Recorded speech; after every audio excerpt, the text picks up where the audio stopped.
ఆనో ఇదిప్పుడు అఫీషియల్ ఐటీఎల్జీ base rate halving లైవ్లోకి వచ్చేసింది. ఇది ఇంటర్లింక్ భవిష్యత్తుని మార్చగలిగే ఒక చాలా ముఖ్యమైన అడుగు అని చెప్పొచ్చు. చూడండి, ఇదేదో చిన్న టెక్నికల్ అప్డేట్ అనుకుంటే పొరపాటే.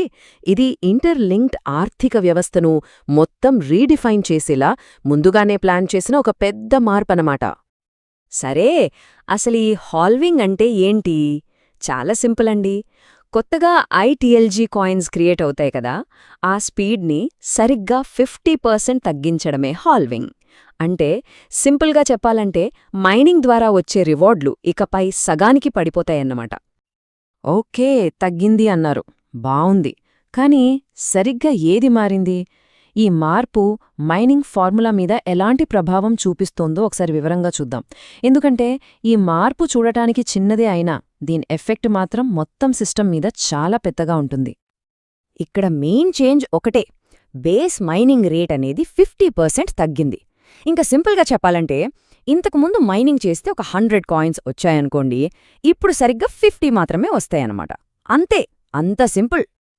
అయితే ఇక్కడొక చాలా ముఖ్యమైన విషయం మనం గుర్తుపెట్టుకోవాలి. మైనింగ్ చేసే పద్ధతి గాని, ఇన్సెంటివ్స్ గాని, లేదా సిస్టమ్ వెనకున్న కోర్ లాజిక్ గాని అవేమీ మారలేదు. అవన్నీ యాజ్ ఇట్ ఈజ్గా అలానే ఉన్నాయి. ఈ మార్పు కేవలం బేస్ రివార్డ్ రేట్కి మాత్రమే సంబంధించింది. సరే, అంతా బావుంది. కానీ ఈ మార్పుని సరిగ్గా ఇప్పుడే ఎందుకు తీసుకురావాల్సి వచ్చింది అనే ప్రశ్న వస్తుంది గదా. దాని వెనుక ఒక పెద్ద కారణముంది. అదే 5 మిలియన్ల యూజర్ల మైలురాయిని దాటడం. అవును, విన్నది నిజమే.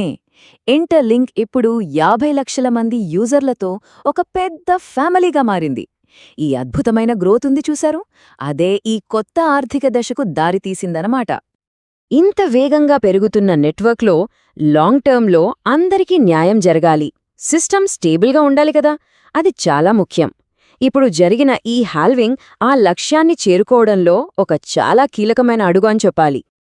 సరే, మరి ఈ మార్పు వల్ల వచ్చే బెనిఫిట్స్ ఏంటి? ముఖ్యంగా 3ఉన్నాయి. అవేంటంటే కొరత, స్థిరత్వం మరియు విలువ. పదండి, వీటి గురించి ఒక్కొక్కటిగా చూద్దాం. ఫస్ట్ది కొరత. ఇప్పుడు కొత్త ఐటీఎల్జీ కాయిన్స్ రావడం స్లో అవుతుంది కదా. దానివల్ల మార్కెట్లో ఉన్న ప్రతి కాయిన్కి ఒక రకమైన కొరత, అంటే స్కేర్సిటీ వస్తుందన్నమాట. ఎప్పుడైతే డిమాండ్ పెరుగుతూ సప్లై తగ్గుతుందో దాని విలువ ఆటోమేటిక్గా బలపడుతుంది. ఈ చార్ట్ చూస్తే మనకు క్లియర్గా అర్థమవుతుంది. కొత్త ఐటీఎల్జీ ఇష్యూయన్స్ రేట్ చూసారా, ఒక్కసారిగా సగానికి పడిపోంది. సప్లై గ్రోత్ని కంట్రోల్ చేయడంలో ఇది ఎంత పవర్ఫుల్ స్టెప్ అనేది ఇక్కడ మనకు స్పష్టంగా కనిపిస్తోంది. ఇక రెండో బెనిఫిట్ స్థిరత్వం, అంటే స్టెబిలిటీ.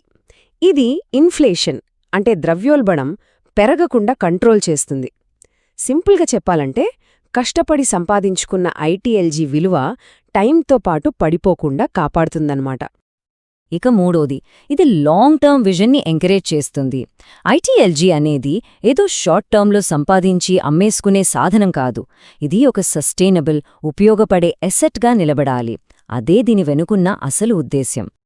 సో వీటన్నింటినీ కలిపి ఒక బిగ్ పిక్చర్లా చూస్తే ఏ మార్పుల వెనక ఉన్న అసలైన ఫిలాసఫీ ఏంటి, అసలు వాళ్ల ఆలోచనేంటి?